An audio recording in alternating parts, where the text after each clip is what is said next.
해커스에서 교정학을 담당하고 있는 교정학 박사 이현담입니다. 교정학을 어떻게 2026년도에는 진행할 것인가에 대한, 조금 늦었죠. 사실은 조금 일찍 좀 준비하려고 했는데 시간이 맞지 않아서 좀 늦어졌습니다. 제가 이제 강의를 시작한 지가 해커스에서 작년 3월 달에 시작을 했거든요. 그리고 1년 동안 이제 거쳐서 엊그저께 구급 시험을 보게 됐는데, 이제 그 성과들을 이제 보고 있습니다. 우리 친구들이, 함께 공부했던 친구들이 이제 뭐 인터넷상에서 인강으로 듣는 분들하고까지 충분한 이제 교류는 아직 안 되고 있고요.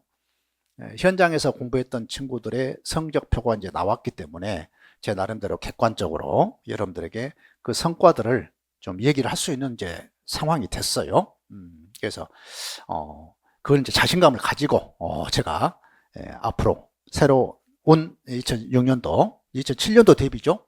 이분들에게, 또 승진시험을 또 준비하고 있는 분들에게 어떻게 공부하면 여러분들이 합격할 것입니다 라고 하는 것을 이제 분명한 좌표를, 객관적인 수치를 통해서 알려드릴 수 있는 이제 기회가 됐다, 이렇게 생각을 합니다. 오늘은 이제 뭐 그러한 이제 뭐 수치까지 일일이 다 말씀드릴 수는 없지만, 어쨌건 공부를 어떻게 해야 하겠다는, 어떻게 해야 한다라고 하는 방향성을 여러분들이 분명하게 잡고 갈 수 있기를 바라는 마음에서 시작을 하겠습니다. 먼저 제 이제 소개를 드리죠. 이제 이언담이고요. 보시다시피 이제 저는 이제 실무자로서의 경력을 갖고 있습니다. 교도관으로 1990년도죠. 89년도에 시험에 합격해서 90년도에 임관을 해가지고 31년 정도 실제 현장에서 근무를 했습니다. 이제 보시다시피 이제 서울 남부교도소장, 화성직업훈련교도소장, 청주교도소장, 청주여자교도소장, 그 다음에 서울청 분류센터장, 또 법무부예요. 법무부 가면 이제 교정본부가 있습니다. 그곳에서 의료과장, 사회복귀과장, 또 교정시설에서는 뭐 조사실장, 보안과장, 뭐 당직과장 다 했습니다. 그럼 이제 밑에 보니까 수용관리팀장이라고 있죠. 행정팀장, 당직간부, 이제 이런 업무들을 다 수행을 하고, 실무에 대한, 교도소에 관한 한 아마 상당한 여러분들에게 실질적인 지식을 전달할 수 있는 위치에 있다, 이해를 하고 있다, 이렇게 보고 있습니다. 그렇다고 해서 교도소에 내가 오랫동안 근무했으니까 여러분 만나서 강의를 할 수 있다, 이건 결코 아닙니다. 뭐 이론적인 측면에서 제가 상당히 목이 마르는 마음으로 공부를 했습니다. 직장생활 하면서요. 그 내용인즉슨 이런 것들입니다. 범죄 교정학, 이제 범죄란 말은 이제 쓰지는 않습니다. 실제로 이제 교정학 석박사 그렇습니다. 석사 박사 과정을 일관되게 한 사람은 국내 최초다, 이렇게 실제로 그렇습니다. 열심히 했고요. 그 다음에 법무연수원에서 교수로 2년 반 이렇게 봉직을 했고, 이제 그냥 교수 활동만 하는 것입니다. 그 다음에 사법연수원에서 형사정책 강의를, 이제 그 당시에는 이제 사법연수원이 사법시험에 합격하면 고양시 일산에 있죠. 일산의 사법연수원에서 2년 동안 교육을 합니다. 그때 그 학생들을 대상으로, 사법연수생들을 대상으로 형사정책 과목이 개설이 되어 있어요. 우리 이제 교정학의 한 분야입니다. 그래서 이제 그곳에서 약 한 6, 7년 정도 했던 것 같아요. 이제 매번 하는 것은 아니고요. 이제 시간이 이제 정해져 있으면 그때 가서 이제 강의를 하고 그랬습니다. 형사사법연수원 외래교수를 했고요. 가천대학교, 숭실사이버대학교, 동국대학교, 사법경찰대학원, 한세대학원, 이런 곳에서 형사정책범죄학, 교정학, 범죄심리, 심리치료 등을 이제 강의를 했습니다. 강의를 사실은 90년에 제가 임관해서 99년도 있죠. 약 10년 동안 실무 경험을 쌓고, 그러면서 이제 학교에 가면서 강의를 시작을 했어요. 물론 이제 이쪽 우리 당시에 최고 학원이죠. 남부행정고시 학원이라고 있었어요. 그쪽에서도 강의를 했었고요. 이제 제가 직장에서 직위가 올라감에 따라서 이제 강의는 이제 밖에 나오지는 못하고 학교 강의만 이제 주로 했던 그런 기억이 있습니다. 자, 갑자기 뭐요? 뭐 심리학이 나오잖아요. 제가 청소년 상담사 1급을 가지고 있거든요. 국가 자격증이죠. 이제 상담 심리학이죠. 이쪽 분야에 대한 이제 공부를 했다는 얘기고요. 또 교류부석 상담사, 이제 수련 감독, 중독 심리 전문가인데 중독 심리도 이제 제가 이제 수련 감독으로 이번에 이제 뭐라고 하나? 취득을 했다고 하나요? 그렇습니다. 이 이제 우리 교정학이 사실은 심리학을 기반으로 하고 있거든요. 교정이란 말, 컬렉션이란 이 말 자체가 심리학에서 온 이야기입니다. 그 사람의 성격적 특성을 바꾸겠다 이런 것이거든요. 행위를 바꿔주겠다 이런 의미를 갖고 있어요. 그래서 우리가 심리학을 기반으로 해서 교정을 이해하고자 하는 것이 정상적인 이해의 토대다 이렇게 보셔야 합니다. 이 기반이 없으면 교정학을 충분하게 이해할 수가 없다 이렇게 볼 수가 있어요. 자, 그동안에 저는 이제 교정직, 세무직, 소방직 이런데 이제 면접위원 활동을 많이 해왔습니다. 뭐 직급은 뭐 물론 9급, 7급도 있지만 심지어 뭐 국방부였나? 뭐 지금은 이제 잊었습니다만 상당히 광범위하게 이렇게 활동을 해왔고 지금도 이제 강의 활동도요. 뭐 소방 학교라든가 이런데 뭐 범죄 심리 쪽에 관련해서 여기저기 이제 강의를 하고 있습니다. 자, 이제 그래서 제가 이제 얘기하고자 하는 것은 제가 뭐라고 했습니까? 교정 이론과 실무를 겸비한. 그러나 좀 겸손하고 싶어요. 제가 알면 얼마나 알겠습니까? 그래서 이제 최대한 정말 여러분들의 눈높이에서 여러분들에게 내가 어떤 내 배경 삼아서 여러분들에게 나타나기보다는 여러분과 정말 눈높이를 함께하는 그러한 조금은 정말 디테일한 겸손한 그러한 강사로 선생으로 기억되기를 바라고 있습니다. 자, 그동안 이제 제가 이제 썼던 책들이고요. 이제 아까도 말씀드렸듯이 이제 교정 상담과 사회 복귀라는 책을 우리 후배들하고 함께 동료들하고 함께 번역을 한 책이고요. 국내에 너무 이제 이 분야가 발달이 안 돼 있어서 노력한 결과입니다. 교정 상담, 교정의 복지학, 그 다음에 이제 우리 해커스에서 와가지고 이제 제가 범죄학, 규정관계법령, 지금 해커스에서 다 나와 있는 책들입니다. 이건 이제 전에 방문각에서 나왔던 책들이고요. 교정상담, 교정의 복지학, 아담 교정학. 제가 이제 그동안에 사실은 아담이란 말을 주로 써왔거든요. 이연담 대신. 이제 공직에 있기도 했기 때문에. 이제 대부분은 이제 이연담으로 이렇게 이름을 통일을 했습니다. 자, 범죄 교정 관련 논문 있죠. 논문을 제가 이제 10여 편을 발표를 했어요. 그래서 지금도 학술지에 학술연구재단에 가면 제 논문들이 이제 검색해 볼 수가 있습니다. 그냥 학위만 받은 것이 아니라 내 나름대로 교정 발전을 위해서 상당한 시간 동안 노력을 해왔다. 이 얘기를 좀 하고 싶어서 드리는 말씀입니다. 자, 이제 본격적으로 우리 공부를 어떻게 할 것인가에 대한 얘기를 나누고자 합니다.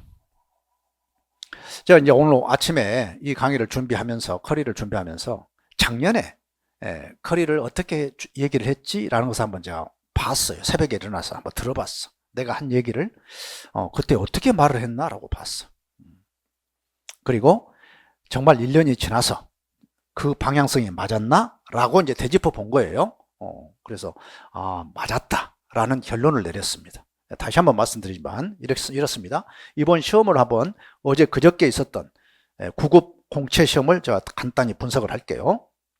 이제 문제 해설 과정에서 다시 하겠지만 잠깐 보겠습니다. 이 교정학은요, 우리 좀 교정학 시험은 교정론하고 형사정책론이 플러스돼서 나옵니다. 그래서 우리 교정학 수험생들한테 좀 미안한 것이 과목이 한 과목이 아니라 과목은 하나인데 시험 과목을 하나인데 공부는 두 과목을 공부를 해야 해요. 대단히 고생스럽죠. 어렵죠. 공부량도 만만치 않습니다.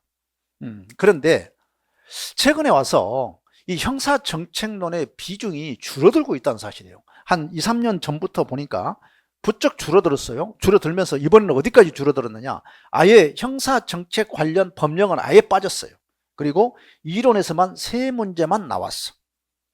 그렇다고 해서 이 3문제를 포기해버린다? 이건 아니거든요. 그래서 지금 이제 출제의 경향을 먼저 한번 짚어드리겠습니다.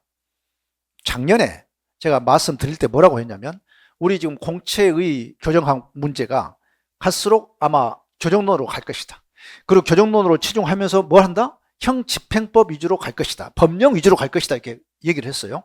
그런데 그 법령이 지금까지 출제되었던 단순한 법령이 아니라 조금은 꼬고 복잡하게 만들어서 여러분들을 곤란하게 만들 수 있는 법령으로 나올 것이다. 이렇게 제가 얘기를 했어요.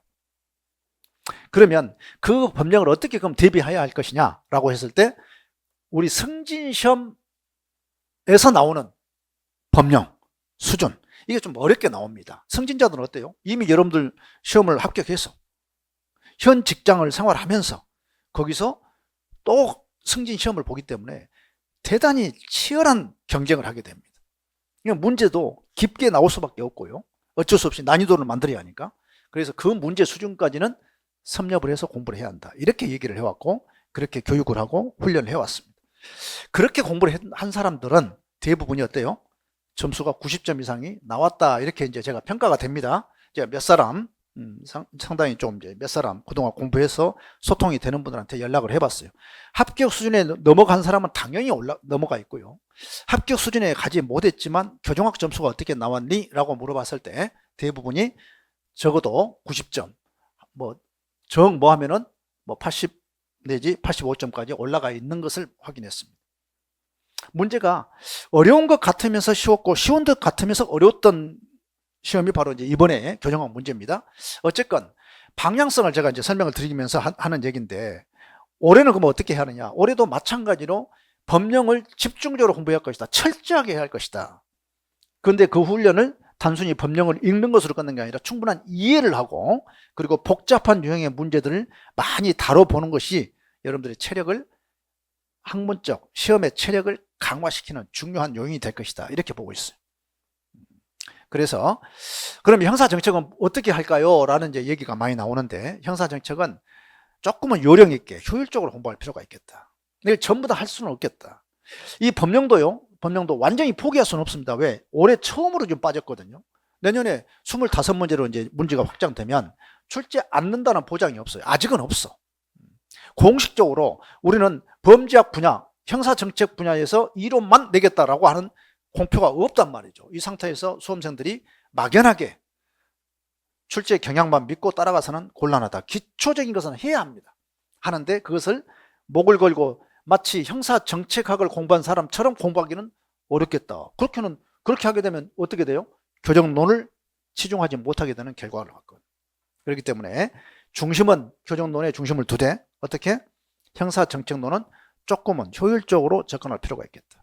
그렇게 커리를 진행할 계획입니다. 자, 이 지금 커리를 듣고 계신 분 중에서 많은 분들이 이제 승진시험 준비생들입니다. 우리 현직자들이죠. 사실은 현직에 있으면서 공부를 해가지고 승진시험 준비한다는 건 만만치 않습니다. 왜? 여러분들은 이제 일반적으로는 집에서 그냥 공부만 하잖아요. 학원 다니면서. 그런데 현직자들은 일을 한단 말이죠. 현장에 가서. 하루 종일 일하고 또 사회생활도 해야 해요. 누가 결혼식 했다, 동료 어느 분이 또 돌아가셨다, 그러면 또 찾아가 봐야 해. 그래서 사회생활 해야지, 가정에서 육아해야지, 이런 여러 가지 어려운 환경을 무릅쓰고 시험을 봐야 하기 때문에 사실은 만만치 않는 시험입니다. 그런데 그분들에게 이제 출제되는 문제들이 또 까다롭기가 이루 말할 수가 없어요. 그래서 출제자가 이기나 내가 이기나 해서 할 수만 있으면 모든 유형의 문제들을 개발하고 기출문제를 싣고 해서 분석해 놓은 것이 바로 이제 우리 기출문제집이고요. 제가 또 수업을 할 때도 그런 방향으로 좀 강의를 하고 있습니다.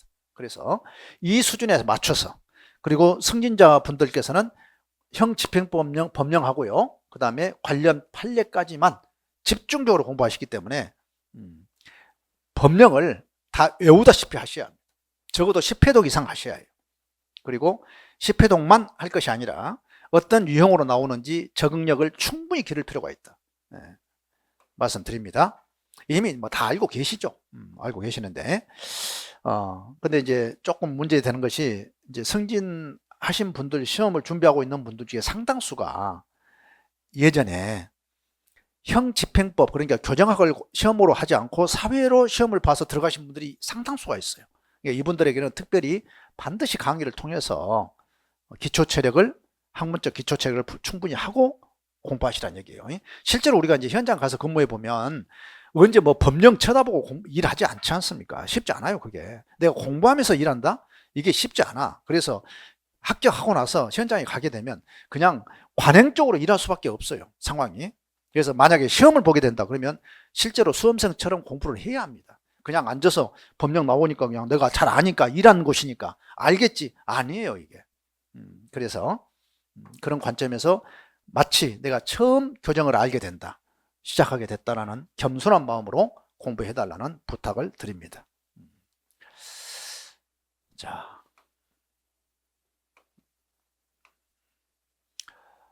출제 경향을 앞에도 드렸습니다만, 자, 공채가 됐건, 이제 이번에 공채 먼저 한번 좀 볼게요. 보면 잘 안 보이나요? 자, 공채 교정학 개론은 출제 경향은, 자, 교정학은 쉽다라는 생각을 많이 갖고 있고요, 일반적으로. 그런데 막상 여러분들이 시험의 합격자를 보면, 시험 결과를 보면 만만치 않은 과목이에요. 저는 이제 교정학을 어떻게 보냐면, 여러분들이 합격을 위해서는 필수 과목이라고 봅니다. 100% 필수 과목이야. 그래서 전략 과목이라도 말을 썼어요. 전략 과목이 뭐냐? 내가 공부를 한 만큼, 시간을 투자한 만큼 보답을 해줘. 여러분들 국어, 영어 한 만큼 나옵니까? 아니잖아. 쉽지 않잖아. 세월이 흔적이 쌓여야 하는 것이 바로 국어, 영어야. 그렇기 때문에 이 과목을 포기하라는 얘기 아니에요. 반드시 붙들고 있어야 해. 그런데 교정학은 내가 단기간에 투자를 하면 투자를 한 만큼 답으로 나와요. 보답을 해줘. 그렇기 때문에 이 점수를, 교정학 점수를 포기하고 합격하는 것은 쉽지 않아요. 만약에 국어, 영어에서 아예 공통 과목에서 높아버리면 괜찮아. 그런데 또 내년에는 또 25문제가 나오죠. 그렇기 때문에 우리 교정학을 소홀히 해서 합격하기는 어렵다. 이번에도 제가 보니까 대부분 이제 만점도 나왔더라고요. 만점도 있고 95점, 90점 이 수준에 들어있는 분들이 이제 합격권에 들어간 것으로 보여요. 판단이 될 때. 오늘 이제 뭐 제가 이 강의를 마치고 5시에 이제 합격했던 분들이나 또 합격하지 못하신 분들도 함께 자리를 오라고 그랬거든요. 좌담회를 좀 하면서 무엇이 문제인지, 앞으로 또 면접을 어떻게 또 해 나갈 것인지를 얘기 좀 나누려고. 어쨌건 여러분들 이 교정 이론요, 교정 이론 또 법령 있죠. 이 두 파트로 나눠져 있습니다. 그리고 교정 이론은 논리 체계적으로 공부해야 한다. 제가 이제 가장 강점이 뭐냐면 그냥 암기식이 아니에요. 좀 구조화시키고 집을 먼저 지어야 한다고 나는 보는 거야. 무슨 공부를 하든지 집을 먼저 짓고 그 다음에 뭘 집어넣어요? 세간사를 집어넣는 거야. 냉장고도 넣고 장롱도 넣고. 근데 논리가 없으면, 체계가 없으면, 기둥이 없으면 뭘 집어넣으면 어때요? 비 오면 다 맞아갖고 사라지고 말아요. 썩고 말아. 그래서 우선 틀을 만드는 것이 중요하다. 논리 체계적인 접근을 하려고 매우 노력을 하고 있고 여러분들이 그걸 제공합니다. 그걸 제가 뭐라고 하냐면 도판이요, 도판. 도판을 만들어 놨다 이 말이에요. 하나의 큰 집을 만들어 놓고 한 장으로 된 그 집을 보고 여러분들이 전체를 볼 수 있도록, 그리고 세부적인 내용들을 들어가서 살림살이를 확인할 수 있도록, 사드릴 수 있도록 이렇게 강의 체계를 잡고 있습니다. 이 법령은요, 법령은 사실은 이 도판, 논리, 어떤 이론의 어떤 체계 속에 들어가 있다고 보시면 돼요. 그런데 워낙에 세밀하게 출제가 되고 있기 때문에 철저하게 공부를 하셔야 합니다. 사실은 이해를 요하는 것은 많지 않아요. 그런데 이해를 어떻게 할 것인가에 대해서는 여러분들이 좀 실무적으로 들어볼 필요가 있어요.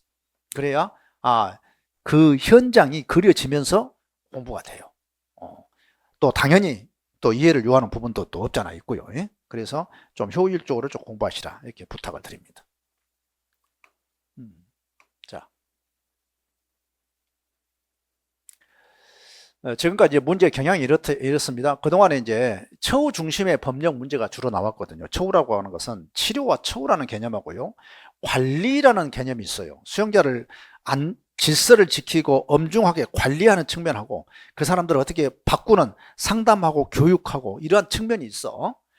약자를 보호하고. 그런데 그동안에 처우 중심의 법령에서 출제가 됐는데 지금은 어떻다?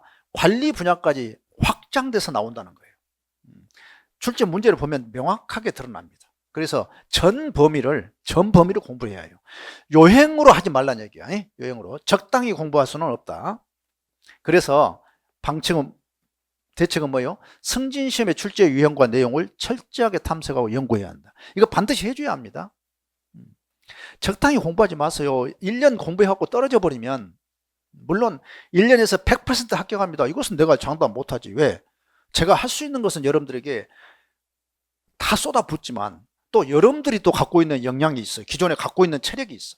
그 체력에다가 1년 안에 내가 해낼 수 있는 역량이 있느냐 없느냐는 이제 판가름이 나는 거예요. 그래서 어떻게 보면 반반 책임이라고 봐요. 그런데도 불구하고 여러분들이 점수를 못 받으면 막 내가 잘못한 것은 아닌가 하는 내 자책을 많이 하게 됩니다. 그런 일이 발생하지 않도록 여러분들이 좀 협조를 좀 해주세요. 저를 믿고 온 이상은 그렇게 해달라는 부탁이에요. 어쨌건 제가 만들어 드리는 자료, 또 공부 방법, 또 방식, 또 공부할 때 어떻게 이렇게 해라 하라고 내가 요청한 것들이 있어. 좀 가급적이면 선생 말을 들으는 것이 좋아요. 그게 좋습니다. 그렇게 해줬으면 좋겠어. 작은 것 체크 하나까지도 그렇게 해줘야 해요. 왜냐하면 시험은 반드시 실력만 갖고 합격한 게 아니야. 실수도 많이 합니다. 실수해버리면 한 문제 두 문제 실수해버리면 당락이 결정돼요. 여러분들이 대단히 뛰어나고 대단히 못나고 이러지 않거든. 부족하고 다 비슷비슷해. 누가 실수를 했느냐 이거에 따라서 당락이 결정이 돼요. 한 해 떨어지면 어떻게 돼요? 나는 기회비용이 1억이라고 얘기한 사람 1억. 지금 벌 수 있는 돈을 못 벌고 쓰게 되니까 결과적으로. 여러분들 그래서 저는 교육이 중요한 것이 아니라 훈련이 부족하다 이런 생각을 하거든요. 그래서 여러분들에게 훈련을 많이 시켜야 한다 이런 생각을 갖고 있습니다. 이제 그동안 이제 저하고 이제 공부했던 분들은 이제 그 말이 무슨 말인지 이제 아실 것이고요.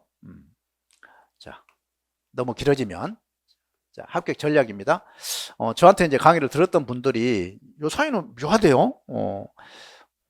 이게 자기 의사 표현을 잘 안 해. 감사 표현도 잘 안 해요. 그래서 배움에 대한 기쁨도 크거든요. 배우고 나서 봤더니 내가 나도 모르게 많이 성장해 있어. 내가 교정에 대해서 알게 됐어. 형사 정책의 범죄학에 대해서 알게 됐어. 기분이 좋네. 사실은 단순히 시험도 시험이지만 공부하고 나서의 그 포만감, 그 기쁨 이것도 크단 말이에요. 그런 것에 대한 어떤 표현들이 필요한데 잘 안 하신 것 같아. 여러분들이 그렇게 해주면 선생님도 강사도 힘이 나요. 내가 가르치는 보람을 이렇게 느낀구나. 소소한 보람을 느끼면서 행복을 느끼잖아요. 여러분들 합격은 그야말로 큰 보람이고. 그런데 그동안에 이제 최근 2, 3년 동안요. 이렇게 표현들이 있었어요. 저한테. 외교 같은 형사정책 이론을 현재 경험담으로 시원하게 풀어줬다. 100% 2회 2주의 강의였다. 진짜 전문가다. 두려움이 사라진 값진 강의였다. 단순 암기 과목이 아닌 책에 있는 학문임을 알게 해줬다. 멘탈까지 잡아줬다. 이런 칭찬들, 저한테 해준 칭찬들, 저도 듣고 싶죠. 여러분들이 혹시 작은 거라도 이렇게 배우고 깨닫고 그것이 행복감으로 도파민이 쫙 뿌려지는 그런 기분이 들면 표현을 해주세요. 꼭 저한테뿐만 아니라 누구한테도 마찬가지예요. 서로 교호하면서 살아가는 의미를 찾아가는 것입니다. 물론 이제 짜증나면 짜증난다고도 해야지. 선생님 이것은 좀 일관되게 해주세요. 이건 좀 마음에 안 듭니다. 응? 잔소리 좀 줄여주세요. 이런 얘기 괜찮아요. 좋아요. 자, 교정학 최종 합격 전략 뭐 다 아는 것들이지만 간단해 봅시다. 입문 강의를 제가 이제 4월 달에 교정학 12시간 정도 지금 잡아놨거든요. 이거 들으시면 훨씬 좋을 것 같아요. 바로 전체를 들어간 것보다. 그리고 5월달, 6월달에 이제 기본 강의를 하게 될 것입니다. 근데 제가 기본 강의를 하면 사실은 3, 4회독의 효과가 있어요. 저는 단순하게 뭐 처음부터 끝까지 쫙 가는 게 아니라 디테일한 부분도 잘 다루겠지만 전체 그림을 그리려고 굉장히 노력을 합니다. 아까 말씀드렸죠. 책에 있는 학문을 여러분들에게 심어주고자 하는 노력이 커요. 그런 기대가 커. 그래서 일단 집이 지어지고 나면 좀 안심하잖아. 비가 오면 좀 안에 들어가 쉴 수 있잖아요.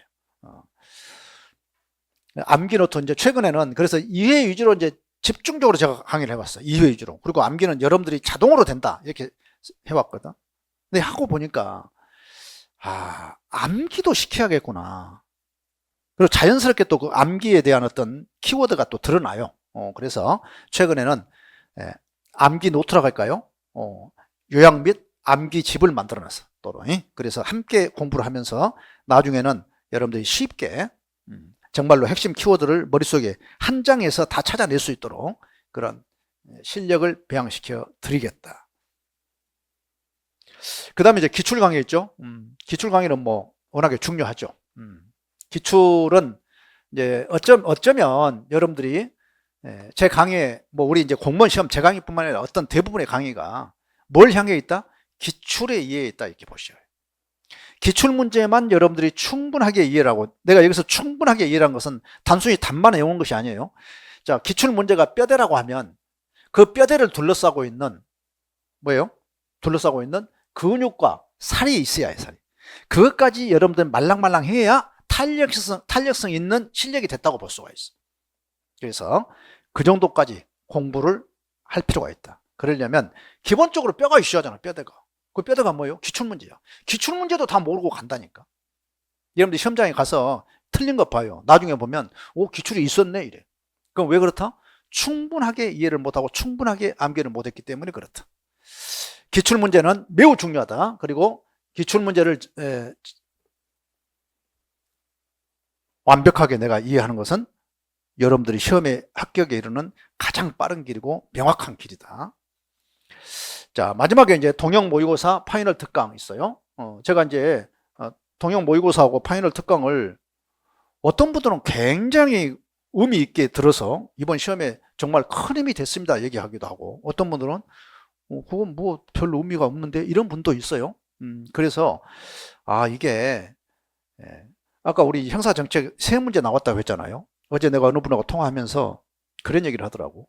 만점을 맞았는데 형사정책을 제대로 공부를 못했다는 거야. 그래서 마지막 파이널 특강으로 해줬던 2시간짜리 내가 도판 강의가 있었어. 그걸 집중적으로 2번, 3번을 들었다는 거야. 그랬더니 도움이 됐습니다. 그래서 맞을 수 있었습니다. 만점 맞았습니다. 이거 얘기하더라고. 그러니까 그것을 받아들이는 사람이 있고, 아이고 이건 뭐 무슨 의미 있겠어, 이렇게 흘러가는 사람이 있어.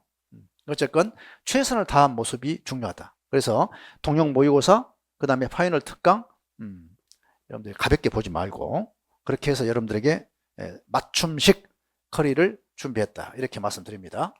기초 입문 과정, 자, 그 다음에 기본 이론 과정. 이때에도 사실은 제가 이제 기출 문제들을 계속 다룹니다. 그 다음에 핵심 요약 과정이 있고요. 그 다음에 기출 문제풀이 과정이 있죠. 그리고 동형 모의고사, 마지막 파이널 특강, 이런 식으로 진행을 하게 될 것입니다. 차분하게 따라오면요, 여러분들이 정말 정성스럽게 따라온 친구들이 있더라고. 나는 저 친구가 이제는 공부가 돼서 떠날만 한데 왜 또 왔지? 했는데 역시 그 친구들이 고득점을 맞는 것 같아. 성실하게 끝까지. 아직도 나한테 들을 것이 있나? 사실은 그럴 때가 있거든요. 나도 부담될 때가 있다니까. 계속 와서 들으니까. 그런데 그런 친구들이 1년 안에 끝내는구나. 이번에 제가 그걸 느끼고 있어요. 자, 뭐 내용들은 다 뭐 같은 얘기들이니까요. 넘어가겠습니다. 커리는 그렇게 이제 준비를 진행할 것이다 라는 얘기고요. 제 강의를 이제 들으면 여러분들이 교정에 대한 실제적인 이해를 할 수 있을 것입니다. 그게 가장 큰 강점이겠죠. 제가 또 여기 나와 있는 이유이기도 하고, 교도소가 어떤 곳이고 교도소에 들어있는 사람은 누구이고 여러분들은 어떤 교도관이 되어야 한다는 사실을 좀 간접적으로나마 실제적으로 이렇게 알려드리고 싶은 것이 제 욕심이고요. 그래서 여러분들도 행복한 교도관이 되고 행복한 삶을 살고, 그리고 함께 하고 있는 그 수용자들한테도 뭔가 빛이 되고 역할이 되는 또 이러한 어떤 관계. 단순히 그냥 공무원으로서 들어가면요 굉장히 피곤할 수가 있어요. 단순히 공무원으로 들어가면, 호구지책으로만 들어가면 그럴 수 있다는 얘기예요. 교도관의 마음으로, 내가 준비는 안 돼 있지만 교도관의 마음을 가지고 들어가는 것하고 그냥 시험 공부 열심히 해서 들어가는 것은 다를 수가 있거든요. 그래서 여러분들에게 교정학이라는 과목을 통해서 교정이라는 세계를 내가 좀 충분하게 좀 안내하고 싶고 지도하고 싶다, 이 욕심 때문에 와 있다는 것. 그리고 무엇보다 여러분들 합격해야 한다는 거예요. 합격에 강력한 지도자로, 코치로 이렇게 여러분들에게 기억에 남을 수 있기를 바라겠습니다. 그 기대에 어긋나지 않도록 제 역할을 다 할게요. 또 여러분들도 또 그렇게 또 따라 주셔야 하고요. 이왕 하기로 했으니까 지금 듣고 있는 거 아니에요. 여러분들이 지금 마음에 와 있기 때문에 지금 듣고 있어요. 끝까지 왔잖아. 그러면 여러분들이 마음만 열어주신다면 제가 기꺼이 손을 잡고 함께 가도록 하겠습니다. 혹시라도요, 뭐 교정학 형사정책 관련해서 또 범죄학 관련해서 또 뭐 질문사항이나 다른 사항이 있으면 우리 네이버 아담 아카데미가 있거든요. 네이버 아담 아카데미 카페입니다. 여기서 질문 남겨주시고, 한 가지 좀 덧붙이고 싶은 것은 제가 얘기를 다 못했는데, 교정이 좀 이제 앞으로 조금 바뀔 가능성도 없잖아 있어요. 뭐 인원이 뭐 인력이 막 너무 이번에 적게 뽑고 해가지고 사실은 멘붕 상태에 왔었거든요. 이번 가장 어렵게 지금 이번에 합격하신 분들은 가장 어렵게 합격한 분들이렇게 생각이 돼요. 왜? 몇 명 안 뽑고 3분의 1로 줄어들었잖아요. 그런데 아마 2, 3년 뭐 2, 3년? 아니 뭐 금방 또 정상화 될 거라고 봐요. 교정 인력이 작은 인력이 아니거든요. 17,000명인데 17,000명이 매해 이렇게 퇴직하신 분들이 일정량이 되거든요. 그 평균적으로 산술적으로 통계적으로는 약 한 500명 돼요. 기관이 이제 새롭게 신설되면 그보다 플러스 이제 뭐 약 100명이 되죠. 그런데 500명 정도 되는데 이번에 이제 갑자기 그냥 병목 현상이 나타난 거예요. 그래서 내년에는 조금 더 이번보다는 훨씬 더 늘어나지 않을까 이렇게 생각을 합니다. 억울하가 아니에요. 불필요한. 아무튼 여러분들 교정학에 대한 설명을 드렸는데 뭐 말을 하려고 보면 한없죠. 그래서 간단히 여기서 접고요. 필요하면 여러분들에게 언제든지 아담 아카데미 또는 또 해커스를 통해서 상담을 요청해 오시면 제가 답을 드리도록 하겠습니다. 네, 경청해 주셔서 고맙습니다.